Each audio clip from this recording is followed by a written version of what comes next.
Assalamualaikum warahmatullahi wabarakatuh. Nama saya Teti dari kelas 4B. Di video kali ini saya akan membahas pembelajaran tentang metode sudut barat laut. Nah, ini adalah pengertian metode sudut barat laut.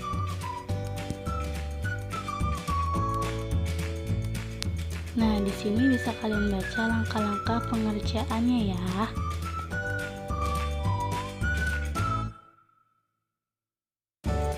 Nah, ini ada contoh kasusnya. Teti adalah seorang pemilik kebun bunga terbesar dan terkenal di Jawa Barat.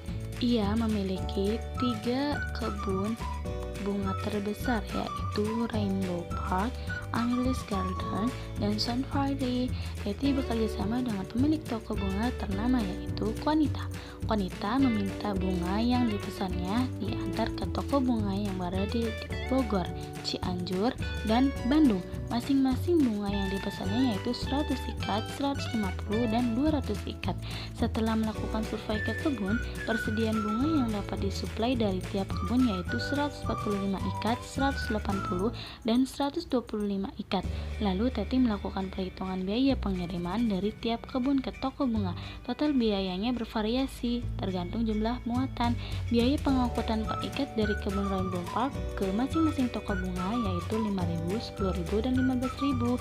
Sedangkan Amaryllis Garden yaitu 6.000, 12.000, dan 18.000. Dan Sunflower yaitu 7.000, 14.000, dan 21.000. Teti membuat perencanaan pengiriman agar meminimumkan biaya pengiriman. Untuk menyelesaikan kasus ini, kita bisa menggunakan metode sudut barat laut. Nah, dari contoh kasus yang tadi ini merupakan tabel transportasinya. Lalu kotak berwarna kuning merupakan biaya transportasi per ikat. Meskipun tidak ditulis dalam ribuan, namun nanti disesuaikan perhitungan akhirnya ya. Lalu kotak yang berwarna biru ini merupakan banyaknya permintaan bunga yang dipesan oleh Konita. Sedangkan yang warna pink menunjukkan bunga yang tersedia di tiap kebunnya Teti. Kotak berwarna hijau menyatakan jumlah keduanya. Nah, sekarang kita lanjut ke pembahasan. Metode ini dimulai dengan mengisi sel-sel kosong yang berada di pojok kiri atas, atau sesuai namanya, metode sudut barat laut. Pembahasan dimulai dari kotak berwarna ungu. Kenapa? Karena dari 9 kotak ini, sudut barat laut terletak pada pojok kiri atas yang ditandai kotak warna ungu. Nah, sekarang perhatikan permintaan dari Kota Bogor yang ditandai warna pink dan penawaran yang ditandai dengan warna biru antara angka 145 dan angka 100.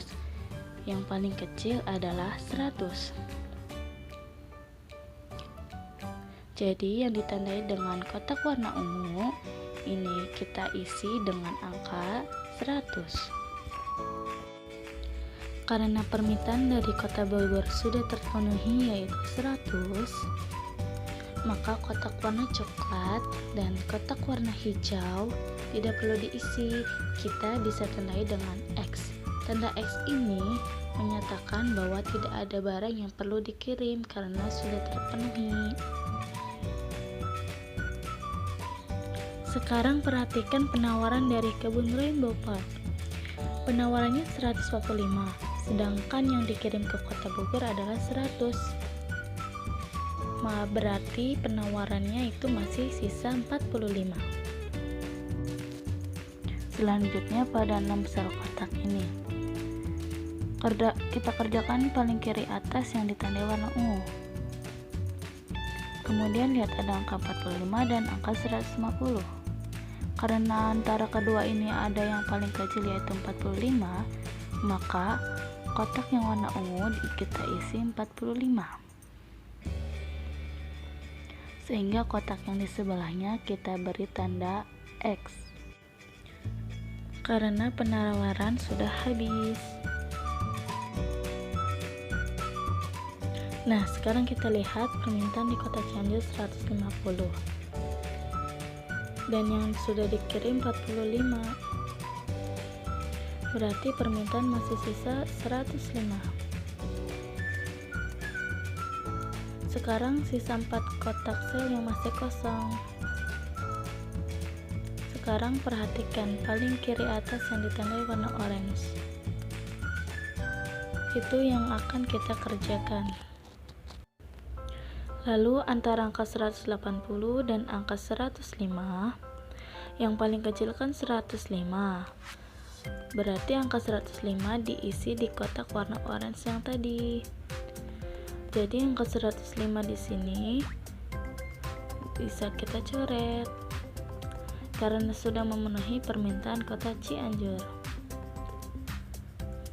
Sehingga sel yang diberi warna kotak kuning ini kita tanda X, beri X. Sekarang perhatikan penawaran 180 yang sudah dikirim 105, maka penawaran masih ada sisa, yaitu 75.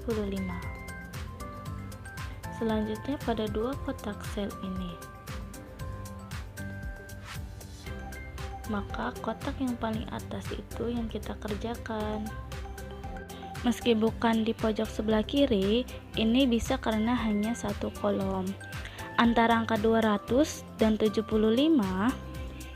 yang paling kecil 75, maka yang diisi adalah 75.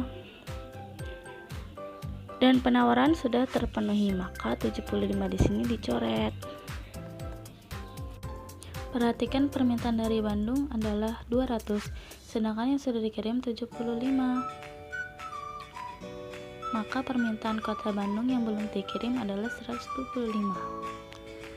Selanjutnya antara permintaan dan penawaran sama, tinggal 225, maka kita tulis 125. Setelah semua tabel terisi penuh, perhatikan 5 sel kotak yang terisi ini. Kotak sel tersebut tidak terputus, maka uji degenerasi terpenuhi. Jadi kita bisa lanjut ke penyelesaian selanjutnya.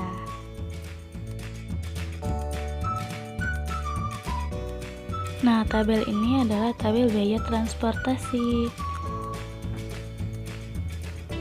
Bagian ini diperoleh dari tabel yang telah kita isi tadi. Kalau bagian yang ini diperoleh dari kotak-kotak kecil yang berada di pojok kanan atas. Kalian bisa melihat di menit sebelumnya ya. Di tabel yang sudah kita isi sebelumnya, biaya per ikat bunga tidak ditulis dalam ribuan. Nah, sekarang kita tulis dalam ribuan. Contohnya ini 5.000 hingga 21.000.